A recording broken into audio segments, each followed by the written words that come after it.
Welcome one and all to CNN 10, your daily explanation of world news. I'm Carl Azus at the CNN Center.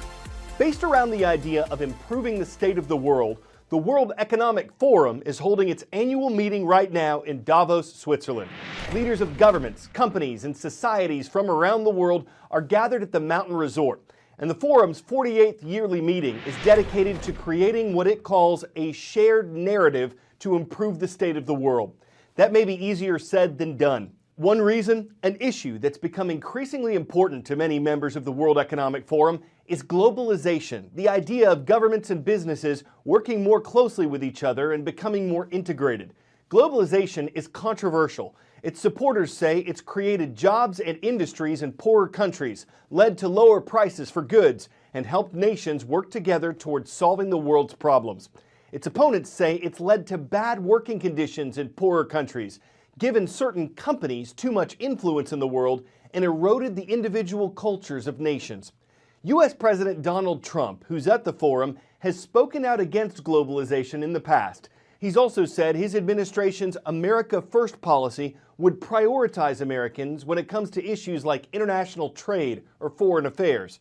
Because that contrasts with the vision of leaders like French President Emmanuel Macron, who's spoken in favor of globalization and governments working more closely together, President Trump's speech and the reactions to it will be closely watched when he gives it on Friday. Davos, filled to the brim with snow, it's known by locals as the Magic Mountain for its pristine air, healing properties, and peaceful setting. But during the annual sojourn of the World Economic Forum, Davos morphs into a haven for the global elite and even a platform for globalization. This is my 27th year in attendance, serving as a witness to this rapid evolution.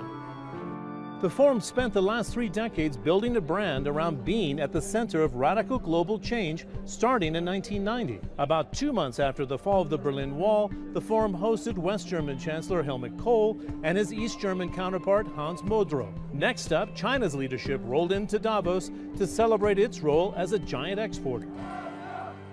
Resistance to globalization surged at the dawn of the new millennium.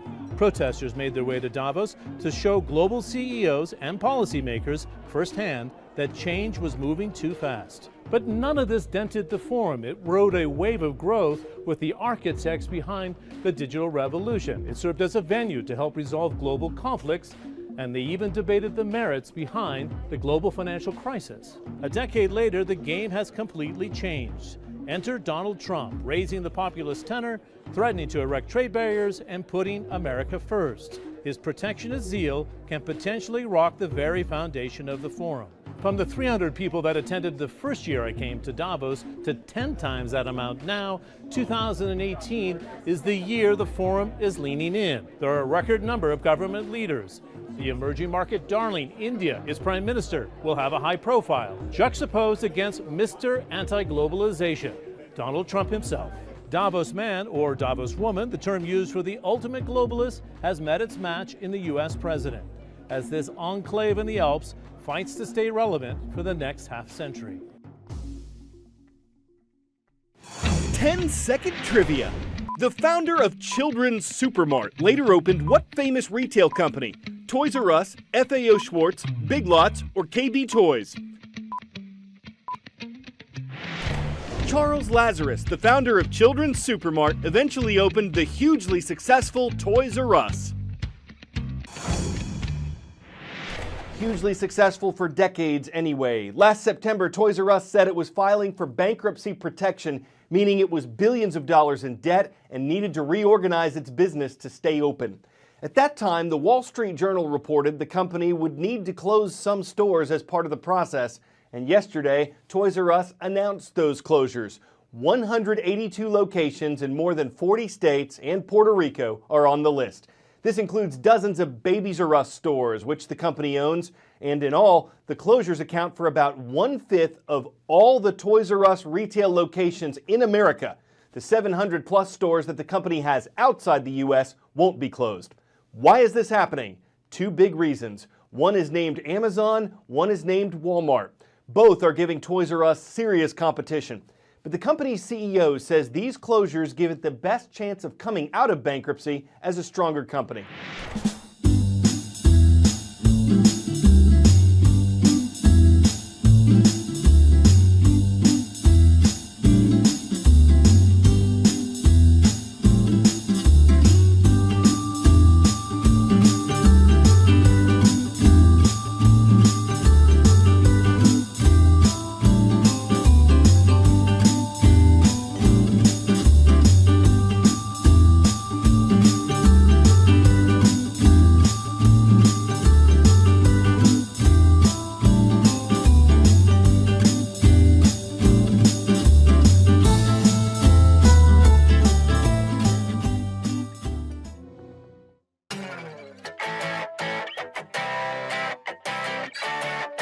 Pick a card, any card. Pick a rabbit out of a hat. Basic magic tricks used to be kept secret.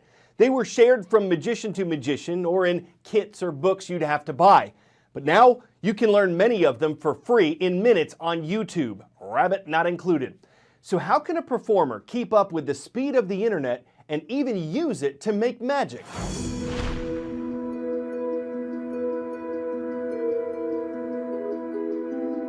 What are your names, by the way? Raymond. Raymond, I'm Doug. And Yanira. nice to meet you. And how are you guys related? This is my wife. Perfect. I'm going to see if I can get a connection between you guys. Pull out your phone. You have your phone on you? And same thing, pull out your phone. Your work is really interesting because you do incorporate kind of old school magic with new technology. So, you know, there's a history of magicians being at the forefront of technology. The first ever hacker was a magician. And maybe hold your phone in your right hand, hold your phone in your left hand. I'm going to come behind you like this. Not right now. With your other hand, we come in between you like this. In your other hand, do me a favor, hold up one finger like this. Same thing. Watch, if I take your fingers like this, and I touch them. Ready? 1, 2, 3. I'm going to touch them like this. Don't let go. Okay? Because you get a call, and you're getting a call as well from each other, yes? Oh, yeah. Answer it, answer it.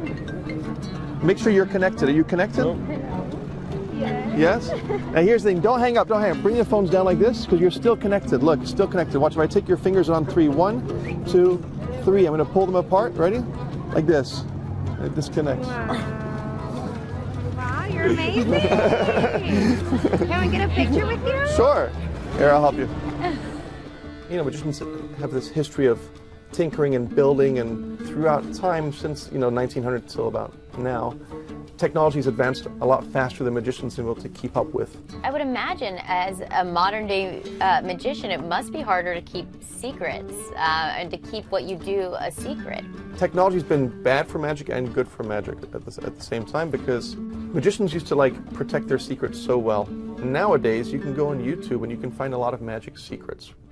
When it's something that's like a $5.95 download and it's a simple secret, you don't have the same respect for it as when it took you years to learn or track down or figure out. Where are you guys from? Sydney. Sydney. Australia. So can I show you guys a little bit of magic? Can we try that? Perfect. What are your guys' names, by the way? Krista. Krista, I'm Doug. Nice to meet you. Nice to meet you. And Lena. Lena. Lena, you have your phone. Do me a favor. I want you to think of something you could find on Wikipedia. It could be a person, a place, a thing, could be anything you'd like, okay? I want you to search for an article on that in Wikipedia, and don't tell me what it is. Don't even show the camera. And Krista, do me a favor. I want you to go to the middle of the article, so scroll to the middle, and think of any long word in the middle of that article. Just think of a long word in there. Don't tell anybody what it is, just think of one. Don't point it out or anything like that. I'm gonna go with this.